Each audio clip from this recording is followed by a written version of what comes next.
Y'all, how's it going? Welcome back to Seed Plate Channel.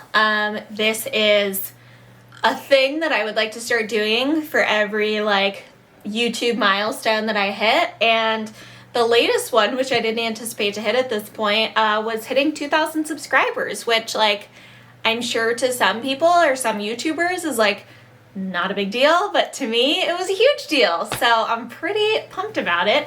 And so I put on my Instagram and also on my community tab on YouTube just to ask me anything.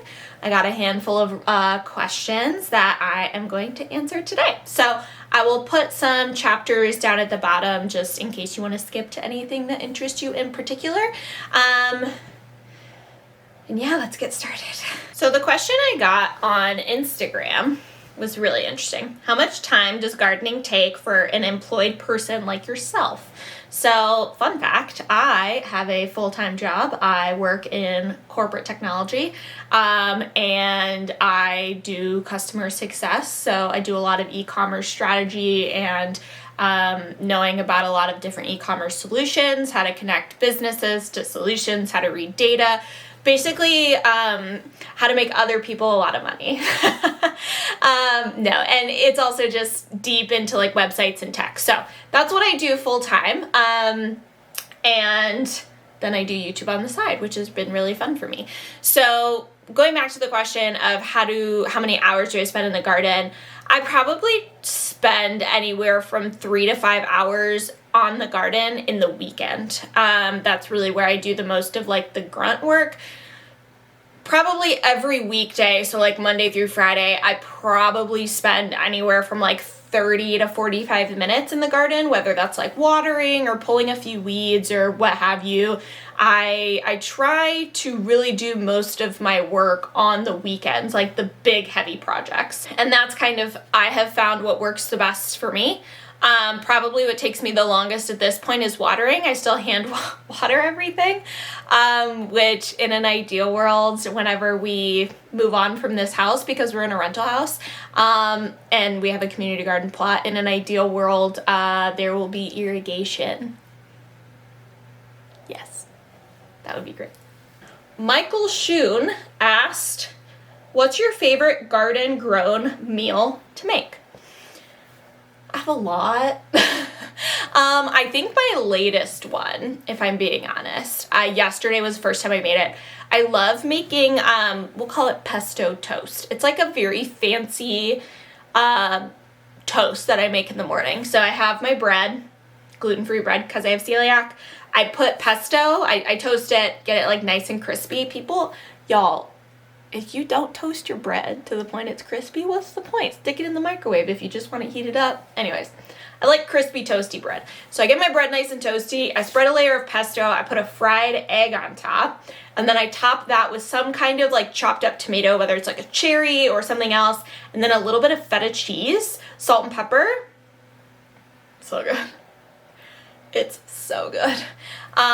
So that's probably my favorite garden grown meal. However, I did make a breakfast hash this morning, basically with everything I grew in my garden except for the eggs. I did some Jimmy Nardello peppers, some onion, and then potatoes, and then I put a fried egg on top, and it was just so good. I love potatoes, a lot. I love potatoes. So Austin, Texas Gardening, who is one of my early subs, shout out man, said, if you had $2 million, would you rather live in one of the mansions next to Mueller Park, which is kind of a fancy, expensive area of Austin, and have the most ornate urban garden? I like the word ornate.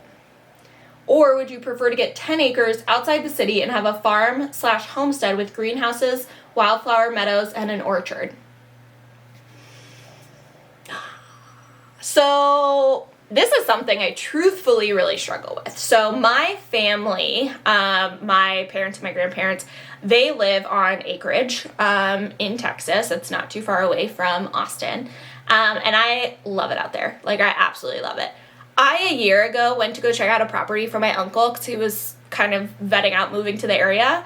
And I went to Elgin, which is not that far away from Austin. It's maybe maybe 30-minute drive, not that far.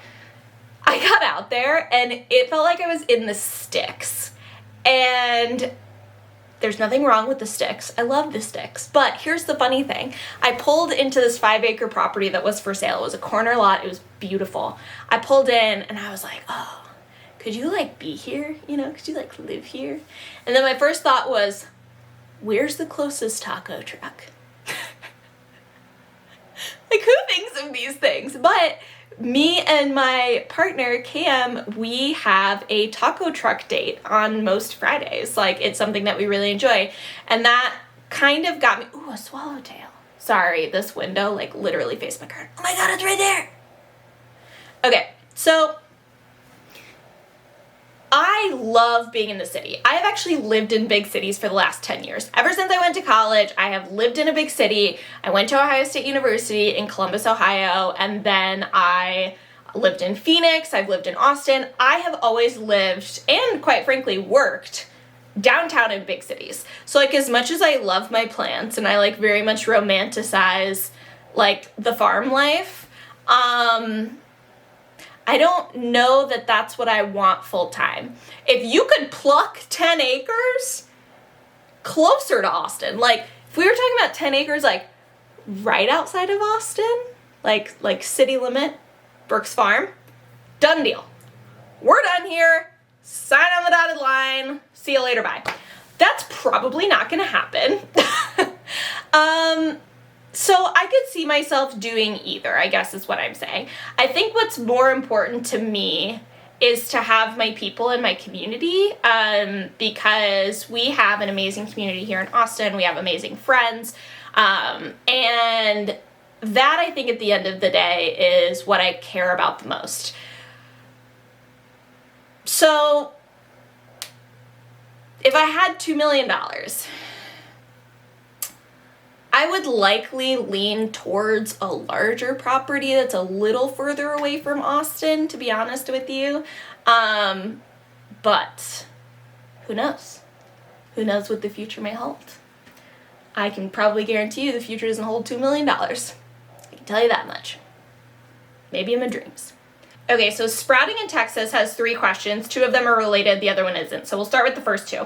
What are your future plans for your garden? Do you plan on keeping your community plot even after you move? So, future plans for the garden. If you're new here, backstory is I'm in a rental house. I built the garden in the backyard from scratch 2.5 years ago when we moved in. No. 2 years ago. Whenever it was. It was in 2020. What is this, 2022? 2 years ago. I built the backyard garden from scratch. It's been a very large learning lesson. So future plans for the backyard garden is that it's actually being deconstructed in the fall. And that is because we are probably moving out in the spring of next year. And I have to put the backyard back to its original state so that our landlord can release it to somebody else who may or may not garden, and they can do with it whatever they wish. But I will be very sadly, and maybe not sadly, honestly, I will be deconstructing the backyard garden. So I'll still have all my fruit trees. I'll probably still have my raised metal garden bed, because I just don't really see myself like deconstructing that. At least in the fall. I probably will, like later, or later in the winter and spring. But yeah, backyard garden has to go, which is sad. But the community plot I will keep until we move. So I have told everybody at my community garden that I only have a year left. And they're all very sad. I've been the treasurer for quite a while, and I really love everybody, but it is going to be time for me to move on. So we are planning on buying a house next spring, if it makes sense. And honestly, one of the biggest goals for the house is to have enough space for me to have as big of a garden as I want. Are we talking like acres? Maybe. Are we talking like a 1/4 to a 1/2 acre, like urban farm sitch? Maybe. honestly, we're keeping a super open mind because at the end of the day, like, we have to do what is financially responsible, and the reality is we both have corporate tech jobs that do require us to be in the office sometimes. So it's not super feasible for us to live super far outside of the city. But yeah, I'm sure you guys will be part of some of that journey here in the next year or so. And on the whole future garden plan thing, I'm going to talk to you for a second about like my dream garden, because I actually have it like completely mapped out. I have this dream where it's like this little mini urban food oasis, okay? So it has a fence around it, and the front of the fence are going to be grapevines, and then there's an arched entrance way with a gate that has climbing roses, a lot like if you've seen Roots and Refuge Farm. I really love that. It's beautiful. So have like the entrance with roses, you have your grapevines, and then along the long sides you have trees, all fruit trees along both sides, fruit trees. And then when you step inside, you have different beds for all your vegetables. You get to a middle section that's for entertaining. So I would love to have like an outdoor kitchen with like an entertaining area, maybe like a fire pit. You keep going, there's more beds, and then you're gonna end up at a greenhouse. So you have your greenhouse. I would love to have berries, and along the back I would love to have blackberries and blueberry bushes, and then strawberry and raspberry patches as well. And it's all drawn out on an Excel spreadsheet, and it's all priced out, it's all budgeted out. So maybe if my YouTube channel blows up, we can like build the dream garden. That would be amazing. But yeah, that's kind of a big goal of mine, is to like build this quote unquote like dream garden someday. And just have this like beautiful space that I get to call my own. And then, do I have a favorite gardening book? I have a lot of reference books. I actually have a whole video on gardening books that I'll link down in the description. But I think the most insightful gardening book I've ever read, and probably because I have a mild obsession with tomatoes, is the book Epic Tomatoes by Greg LeHoulier. And that was actually sent to me by a dear garden friend when I had COVID over Christmas. And it was such an interesting read. That's actually a big reason why I'm not pruning any of my tomatoes this year, because I'm trying to see how that's going to affect things. So, Manoi Love? I'm so sorry, I probably said that wrong. Do you watch other YouTube gardeners, and who are your favorites? Also, Kayla Knowles, I accidentally disliked your comment and I didn't mean to. Do you watch other YouTube gardeners? Who are your favorites? I do watch other YouTube gardeners. So, fun fact, I actually learned majority of how to garden on YouTube. I used to work in digital advertising. I've always worked pretty much in tech.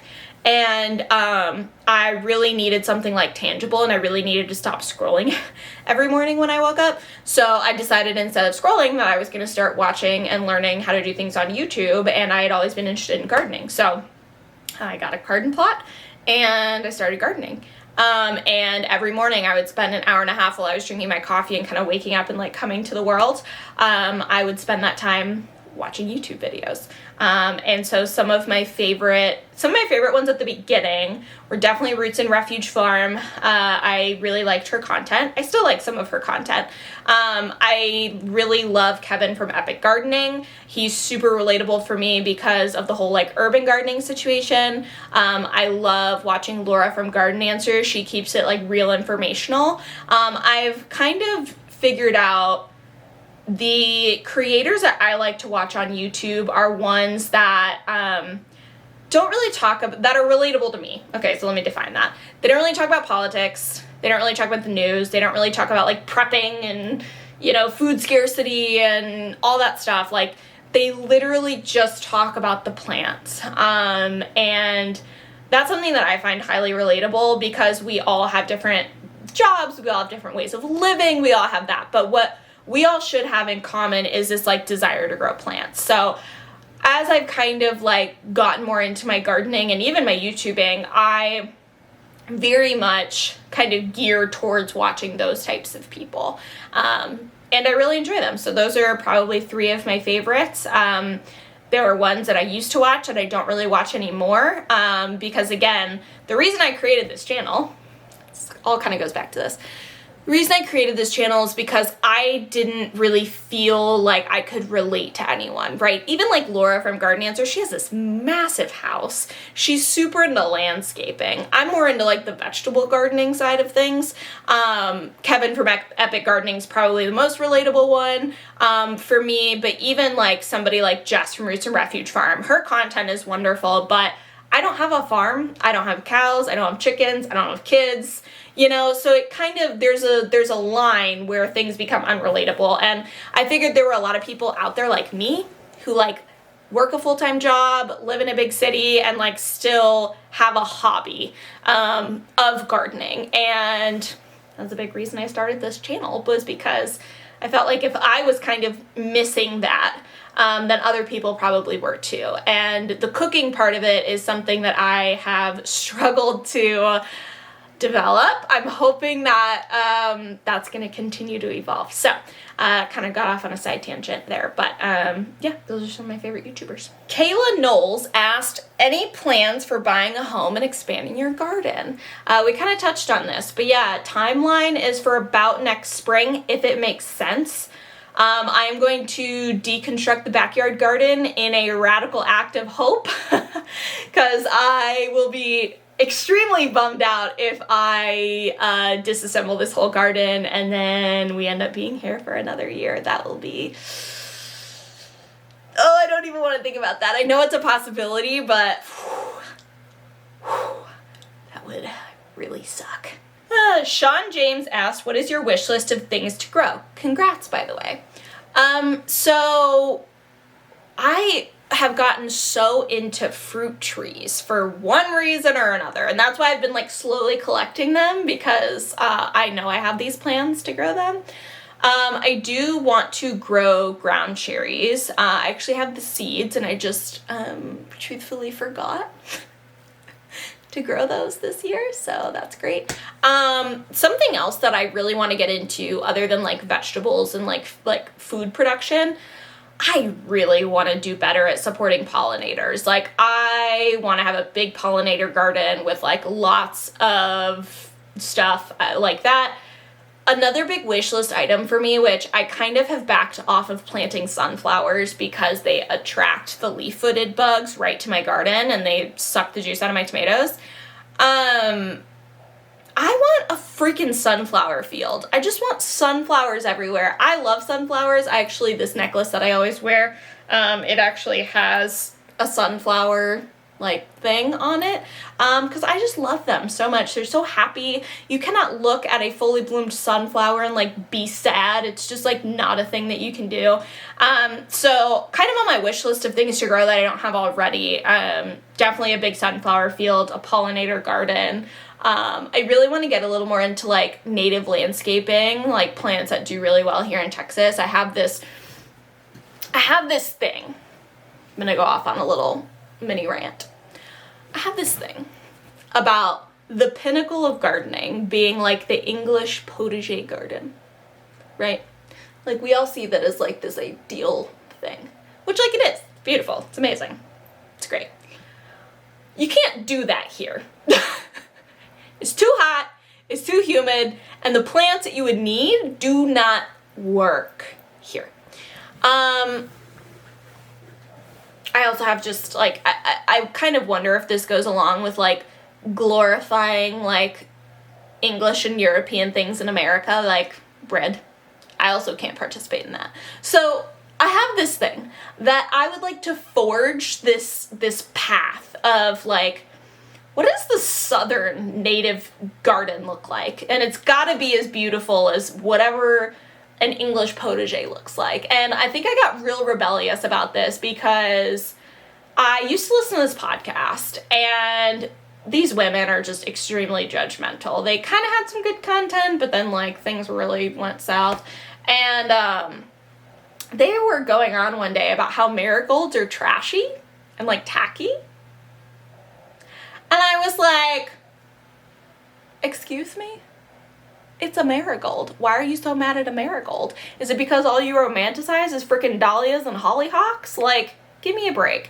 So I would love to like forge a path of a beautiful southern garden. I'm not even calling it a potager. I'm just calling it a beautiful southern native garden.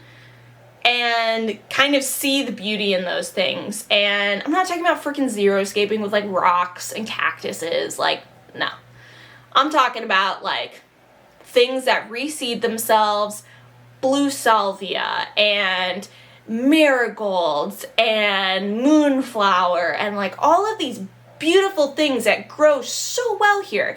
I would love to have an established native perennial garden that's good for the environment, that's like very low maintenance in regards to like water upkeep, and that really like parts from romanticizing that English potager and that one idea of like beauty. So I don't even remember what the question was, but. And then Cornelia Avery, I hope I said your first name right, she asked 2 questions. Will you at some point do a meet and greet? This is a good question. I've thought about this.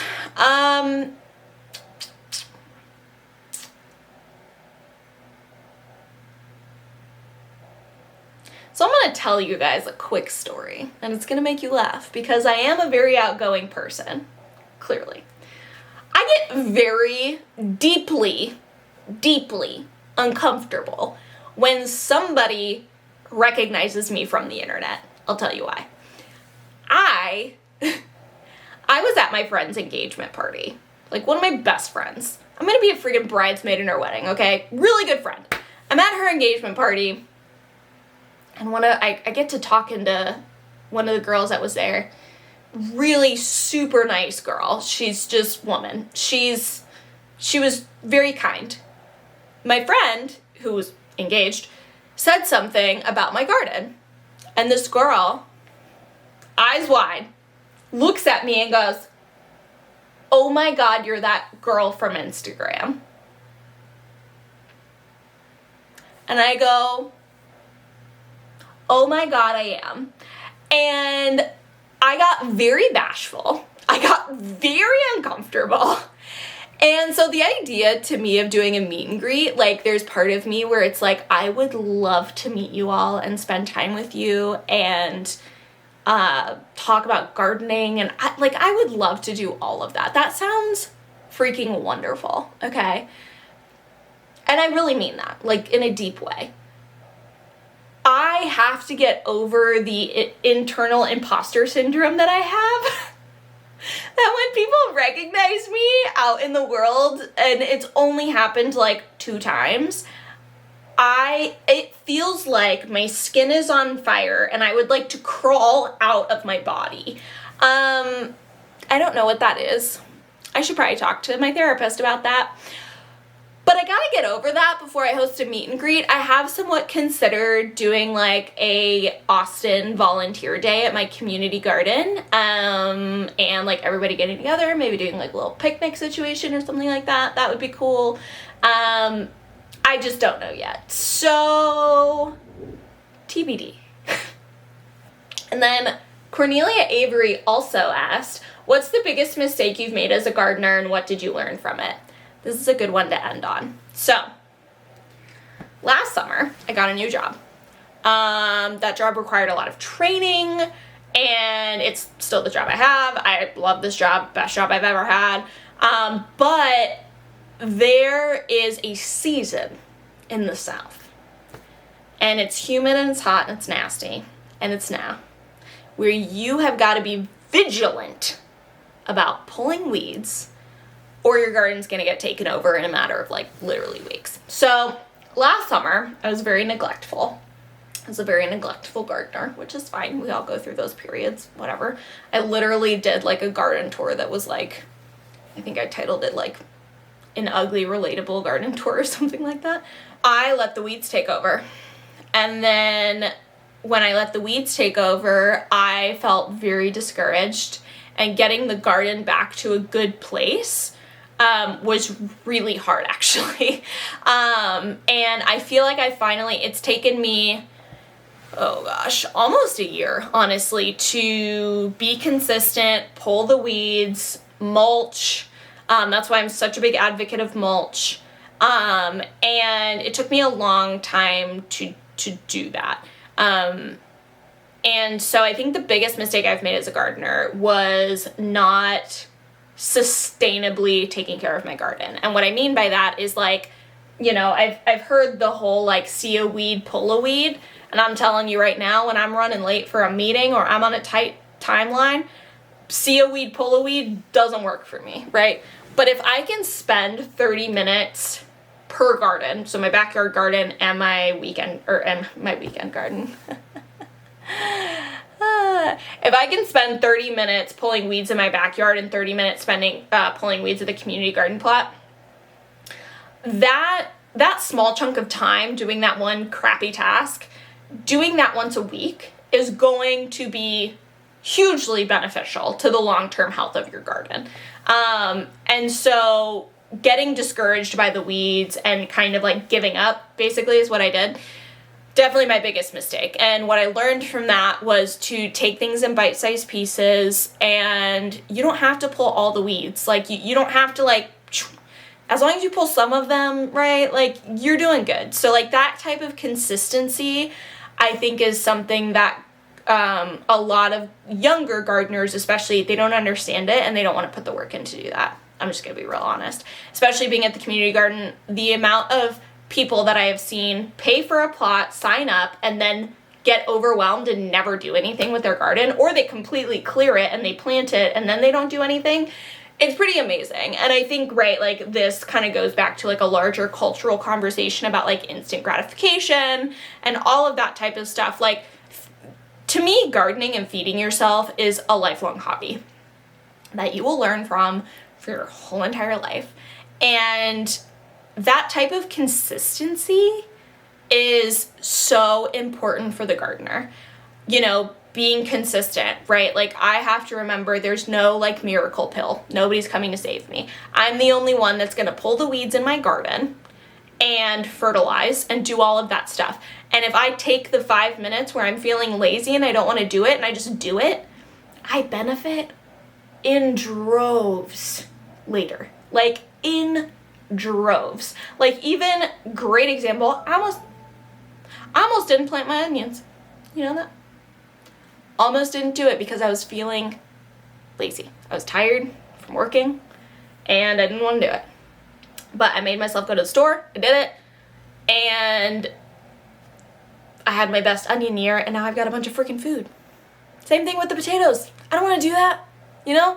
Like, and I think that's the funny thing sometimes, is like, yes, gardening is very therapeutic. It is my happy place, but sometimes, sometimes you just don't want to do it. It's like working out. I don't work out, but it's fine. I think doing that stuff consistently for yourself, and even what was it? 2 weekends ago? Yeah, 2 weekends ago, when we pulled all of our potatoes and onions and like it was bare. I woke up the next day and I told my boyfriend, I was like, I don't want to go. I just want to sit on this couch. I'm tired. My back hurts. I was like, but you know, I have to go do it. And he was like, well, why do you have to do it? And I'm like, because if I don't do it, I'm going to get overwhelmed and then, you know, the weeds are going to grow and I'm just not going to do it. And I thought about it for a long time and I was like, okay, well, Brooke, like, who are you doing this for? You know, like, at the end of the day, who is this for? This act that you're going to go pull these weeds, remulch, compost, like, who are you doing this for? And the answer is myself. I've made myself a promise to take care of my garden, which then takes care of me. And that is a mutual relationship. That is a, you gotta put in a deposit to take the check out. You gotta put stuff in to get stuff out, right?